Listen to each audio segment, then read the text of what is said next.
প্রিয় দ্বাদশ শ্রেণীর ছাত্র ও ছাত্রীরা, যারা 12 ক্লাসে পড়ছো, আজকের ভিডিওটা শুধু তোমাদের জন্য। দেখো, তোমাদের বাংলা বইয়ে অন্তর্ভুক্ত মহেশ্বাতা দেবী রচিত ভাত গল্পের নামকরণ নিয়ে আজকে আমি তোমাদের এই ভিডিওতে বিস্তারিতভাবে আলোচনা করব। নামকরণ কিন্তু যে কোনো একটি গল্পের ক্ষেত্রে খুব গুরুত্বপূর্ণ বিষয়। সেই নামকরণের এই গুরুত্বপূর্ণ বিষয়টা নিয়েই আজকে আমি তোমাদের এই ভিডিওতে আলোচনা করব। তাই তোমাদের কাছে অনুরোধ, তোমরা ভিডিওটা কেউ কাটবে না, ভিডিও প্রথম থেকে শেষ পর্যন্ত দেখবে এবং সুমিত টিউটোরিয়াল এই ইউটিউব চ্যানেলটিকে অবশ্যই সাবস্ক্রাইবার করে রাখবে এবং পাশে থাকা বেল আইকনকে ক্লিক করে অল নোটিফিকেশনকে জারি করে রাখবে। তাহলে এই ধরনের গল্প, উপন্যাস, নাটকের বিষয়বস্তু, নামকরণ এবং বড় প্রশ্ন, ছোট প্রশ্ন নিয়ে আলোচনার ভিডিও তুমি সবার আগে দেখতে পাবে। চলো, কি বলছেন? বাস্তব জীবনে কানা ছেলের নাম পদ্মলোচন হতে পারে। কি বলছি? বাস্তব জীবনে কানা ছেলের নাম পদ্মলোচন হতে পারে। অর্থাৎ কি, ধরো বাস্তব জীবনে তোমার বাড়ির পাশে কোনো একটি বাচ্চা জন্মগ্রহণ করেছে, সে কি চোখেই দেখে না, বা একটা বাচ্চা আছে সে চোখেই দেখে না, কিন্তু তার বাবা মা সাথ করে নাম রেখেছে পদ্মলোচন। কিন্তু আমরা কি বলতে যাবে, যা দাদা আপনার ছেলে তো চোখে দেখছে না, আপনি কেন পদ্মলোচন রাখতে গেছেন? আমরা কিন্তু বলতে যাব না। অর্থাৎ পদ্মলোচন মানে কি, পদ্ম হচ্ছে আমাদের জাতীয় ফুল, সবচেয়ে সুন্দর ফুল পদ্ম।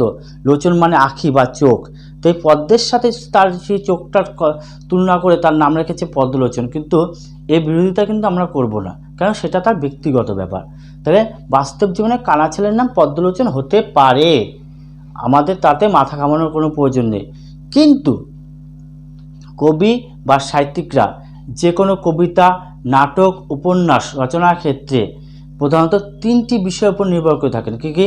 প্রধান চরিত্র, ব্যঞ্জনা, মূল বিষয়বস্তু। কি বলছি তাহলে? বাস্তব জীবনে কানা ছেলের নাম পদ্মলোচন হতে পারে, কিন্তু কবি বা সাহিত্যিকরা যে কোনো কবিতা, নাটক, উপন্যাস রচনার ক্ষেত্রে প্রধানত 3টি বিষয়ের উপর নির্ভর করে থাকেন, যথা প্রধান চরিত্র, ব্যঞ্জনা ও মূল বিষয়বস্তু। প্রধান চরিত্র কি, যে কোনো গল্পে একজন মূল চরিত্র থাকে, তাকে বলা হয় কেন্দ্রীয় তথা প্রধান চরিত্র। তাকে অবলম্বন করে কোনো কোনো গল্প বা কবিতার নামকরণ হয়ে থাকে। 2, মূল বিষয়বস্তু, অর্থাৎ গল্পের বিষয়টা কি, সম্পূর্ণ গল্পটা পড়ে কোন বিষয়কে ইঙ্গিত করছে, সেই বিষয়কে প্রাধান্য দিয়ে লেখক বা লেখিকারা নামকরণ করে থাকেন। 3 হচ্ছে ব্যঞ্জনা, অর্থাৎ কি অলঙ্কার। যেমন অলঙ্কার কি, একটা মেয়েদের ক্ষেত্রে যেমন অলঙ্কার পড়লে তার সৌন্দর্যতা বৃদ্ধি পায়, ঠিক বাংলার ক্ষেত্রেও সেই অলঙ্কার কিন্তু সোনাদানা, টাকা সোনাদানা না। বাংলা ক্ষেত্রে অলঙ্কার হচ্ছে দাড়ি, কমা, সেমিকোলন, কোটেশন, এগুলো হচ্ছে কি বাংলার অলঙ্কার। এই অলঙ্কার বাংলায় যদি ব্যবহৃত করা হয়, বাংলার লেখার মাধুর্যতা আরও বৃদ্ধি পায়। তাই বাংলা অলঙ্কার একটি গুরুত্বপূর্ণ বিষয়। কিন্তু এই গল্পে মহেশ্বাতা দেবী উক্ত 3টি বিষয়ের মধ্যে, কেন্দ্রীয় চরিত্র, মূল বিষয়বস্তু ও ব্যঞ্জনা, এই উক্ত 3টি বিষয়ের মধ্যে কোন বিষয়কে প্রাধান্য দিয়ে গল্পের নামকরণ যথার্থ সার্থক করেছেন, তা বিচার বিশ্লেষণ করতে গেলে আমাদের এই গল্পের অতলে প্রবেশ করতে হবে। অতল মানে একদম গভীরে প্রবেশ করতে হবে। তাহলে কি বলছে, যে কি বললাম আমি আরেকবার রিপিট করছি, যে বাস্তব জীবনে কানা ছেলের নাম পদ্মলোচন হতে পারে, কিন্তু কবি বা সাহিত্যিকরা যে কোনো কবিতা, নাটক, উপন্যাস রচনার ক্ষেত্রে প্রধানত 3টি বিষয়ের উপর নির্ভর করে থাকেন, যথা প্রধান চরিত্র, মূল বিষয়বস্তু আর ব্যঞ্জনা। এইবার এই গল্পের ক্ষেত্রে লেখিকা কি লিখব? লেখিকা মহেশ্বাতা দেবী ভাত গল্পের নামকরণ যথার্থ সার্থক করতে কোন বিষয়ের উপর নির্ভর করেছেন, তা বিচার বিশ্লেষণ করতে গেলে আমাদের এই গল্পের অতলে প্রবেশ করতে হবে।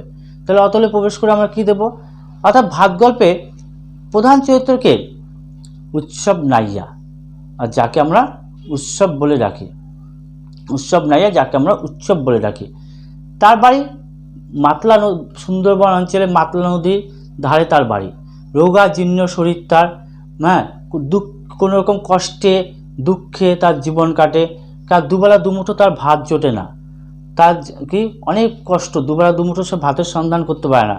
সে কি পুকুর থেকে বা নদী থেকে গুগলি তোলে, শাক পাতা তোলে, সেগুলি সিদ্ধ করে খায় কাঁচা লঙ্কা দিয়ে।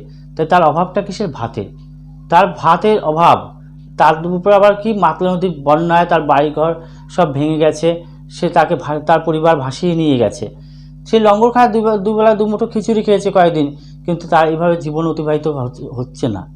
তাই সে জানতে পারলো বোন বাসিনীর মুখে সে শুনতে পারলো যে কলকাতায় মনিবের বাড়িতে যেখানে বাসিনী কাজ করে সেখানে বাদা অর্থাৎ নিম্নভূমি থেকে 5 রকম চাল আসে এবং 5 রকম চালে ভাত রান্না হয়, সেখানে কোনো ভাতের অভাব নেই।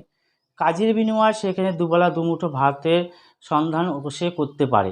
এই কথা শুনে সে পাড়াতো বোনের সাথে চলে গেল কলকাতায় বড় বাড়িতে মনিবের বাড়িতে।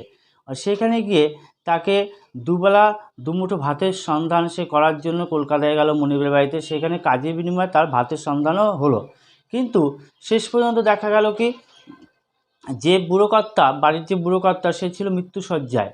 তার যজ্ঞের জন্য অর্থাৎ কোনো এক তান্ত্রিক বলে গেছে তার যজ্ঞ করলে সে সুস্থ হয়ে উঠবে, তাই জন্য কি তার যজ্ঞের জন্য কাঠের প্রয়োজন ছিল। সেই কাঠ কাটার দায়িত্ব পড়েছিল উৎসবের উপর।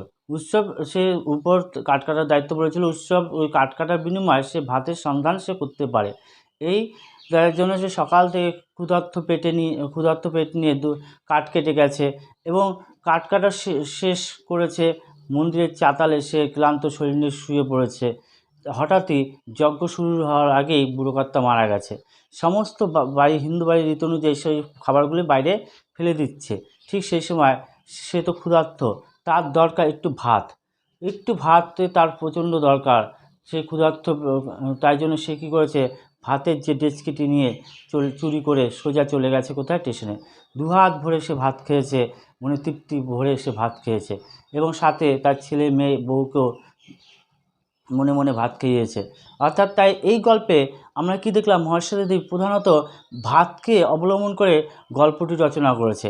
গল্পটি সাধারণত দুবেলা দুমুঠো ভাত কতটা একটা মানুষের জীবনে গুরুত্বপূর্ণ তাৎপর্যপূর্ণ হয়ে উঠতে পারে তা মহেশ্বরী দেবীর ভাত গল্প অবলম্বনে আমরা তা বুঝতে পারলাম। তাই এই দিক থেকে বিচার বিশ্লেষণ করতে গেলে গল্পের নামকরণ ভাত যত সার্থক। আজকে তোমাদের আমি ভাত গল্পের নামকরণ নিয়ে আলোচনা করলাম বা বিষয়বস্তু নিয়ে আলোচনা করলাম।